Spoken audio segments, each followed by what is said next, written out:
Hey everyone, and welcome to this explainer. Today, we're going to unpack a truly fascinating subject. We're taking a journey through India's rich, diverse cultural heritage, but we're doing it through a very specific and honestly super fun lens. It's musical tapestry. If you've ever wondered how the sounds, the rhythms, and the lyrics of a place can completely capture its soul, well, you are in for an absolute treat as we explore this incredible chapter together. Let's get into it. So right off the bat, this brings up a pretty thought-provoking question. How exactly does music define the culture of an entire nation? I mean, especially a nation as incredibly vast and varied as India. As you'll see, music actually acts as this powerful unifying thread. It's like a giant sonic puzzle that weaves together totally different regions, languages, and faiths, capturing the very essence of the human experience. Okay, let's quickly map out our travel itinerary for today's explainer. We'll be hitting 6 main stops. First, exploring India's musical tapestry. Second, melodies of earth and water. Third, rhythms of joy and celebration. Fourth, ballads of love and legends. Fifth, the devotional path. And finally, number 6, unity in musical diversity. All right, let's jump straight into part 1, section 1, exploring India's musical tapestry, the foundations. You know, so much of traditional music is actually built on our very earliest human connections to the physical world and local lore. A perfect example of this comes to us from Manipur. There's this traditional Manipuri song called Hat Urit Napangi, and it's all about a high-flying red bird called the Urit, which the song describes as looking a bit like a dove with a belly. Imagine actually clapping your hands in rhythm to try and call this bird down from the sky. The lyrics tell us that the bird totally ignored its mother's and father's calls, so the dancers have to clap to get its attention. It's just such a beautiful sensory way to interact with nature through melody and movement, right? Moving right along to section 2, melodies of earth and water, nature and labor. That deep connection to nature leads us perfectly into our next theme. Across different regions, music is directly tied to the landscape, the rivers, and the everyday labor of the people. Now, what's really interesting here is the sheer magnitude of impact one single individual can have on a region's musical identity. Take Bhupen Hazarika, for example. He's an absolute icon, born in Assam back in 1926. Known as Sudhakantho, he wasn't just a singer. This guy was a lyricist, a poet, a filmmaker, an educationist, the whole shebang. He brilliantly used his music as a literal instrument for social change, and eventually earned the absolute highest of national honors, including the Bharat Ratna. And you can totally hear that deep, earthy regional connection in the Assamese song E Matire Moramote. Just look at this translation. The singer is expressing this profound, almost overwhelming affection for the earth itself. Instead of looking way up at the colors of the sky or diving deep into the ocean looking for pearls, the song reminds us of something so simple. All the valuable aspects of nature, the sunlight, the forests, the pure joy of life, they're found right here on the soil beneath our feet. All right, moving from the solid earth to the water, let's travel south to Kerala. Here we encounter the Vanchipattu. Now, these are traditional boat songs, but they aren't just for, background entertainment. They are essentially the rhythmic engine, the heartbeat that drives the famous, massive snake boat races through the Kerala backwaters during cultural festivals. Just close your eyes for a second and imagine the sheer, raw energy of this. Picture the rhythmic splashing of dozens and dozens of oars hitting the water in absolutely perfect unison, all of it powered by the lively, driving beat of a Malayalam song like Kuttanadan Panche Ayale. The song talks about the beauty of the Kuttanad region, and it literally fuels the rowers with this collective, unstoppable desire to sing out loud and conquer their natural surroundings. But water isn't always just a physical setting. Sometimes it's a powerful metaphor. Over in the West, the Gujarati song Potane Ji Darya Ma uses the sea to describe life itself. The lyrics compare our lives to a journey navigating across the ocean.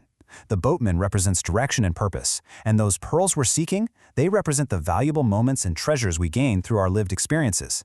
It's a stunning piece of maritime philosophy tucked right inside a folk song. Which brings us to section 3, rhythms of joy and celebration, music that moves us. Okay, let's pick up the pace a bit here, because music isn't just meant to be listened to, right? It's meant to physically move us, and you can literally see that vibrant, explosive energy in the traditional Gujarati Garba. Typically performed during the Navaratri festival, this dance is an absolute whirlwind of motion. What makes it so incredibly dynamic is the physical body percussion. The dancers aren't just moving to the music, they are making it. They're clapping, stomping, and doing this sharp, rhythmic tapping with wooden dandiya sticks, all while singing about love and devotion. And to get that crazy, celebratory energy, you need the right tools, which brilliantly illustrates the mechanical foundation of all this. The chenda and the tawil are traditional percussion instruments, and they are absolute rhythm makers. They provide those complex, layered rhythms that build the heart-pounding beats essential for traditional dance and celebration across so many different regions. It's really cool to see how different regions express this joy in their own unique ways. For instance, take the Tamil song Athin Tom. It's highly rhythmic and super catchy, but it focuses purely on the internal, infectious joy of singing itself. Contrast that with the Kannada song Cheluvaya. This one is a joyful folk song too, but it acts more like a celebratory tour guide. It's inviting you to dance while admiring the geographical beauty of Karnataka, including the magnificent Chitradurga fort. All right, let's shift gears a bit for Section 4, Ballads of Love and Legends, History and Harmony. From the dizzying heights of celebration, we shift to a slightly different, more grounded tone. Here, music takes on a crucial role as a vessel for historical memory and deep emotional yearning. Take a look at these powerful Marathi lyrics from the song Kshatriya Kulva Tansa. They act as a living historical record, paying profound homage to Chhatrapati Shivaji Maharaj. When sung, they evoke this deep reverence, praising his lineage, his immense valor, and his leadership. It's literally history preserved in harmony, passing down admiration and courage from one generation directly to the next. Let's slow things down a little for Section 5, the devotional path, ascending to the divine. As we continue our journey, we arrive at a space of much deeper reflection. In Indian musical expressions, devotion, or bhakti, is perhaps the most profound and pervasive motif we'll encounter. A gorgeous example of this is the Shabad, a song of worship sung in gurudwaras. The composition Nanak Chinta Let Karo carries such a deeply comforting message. It basically advises us against excessive worry. And why? Because the song teaches that God, who created all the plants and creatures, even the ones hidden deep in the water, provides sustenance to absolutely everyone.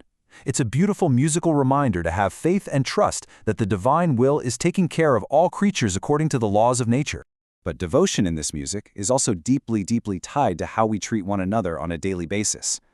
Look at this profound message from Saint Tukaram's composition, performed as an Abhang Kirtan in Marathi. It explicitly states that a true human being is one who actively empathizes with the distress and pain of others. It teaches that the divine doesn't just reside in grand temples or up in the sky, but directly in the hearts of compassionate individuals. Let's see how this concept builds across completely different traditions. The chapter also highlights Christian hymns, praying to keep faith burning, and this incredible Persian Sufi song, Mo Mina Ma.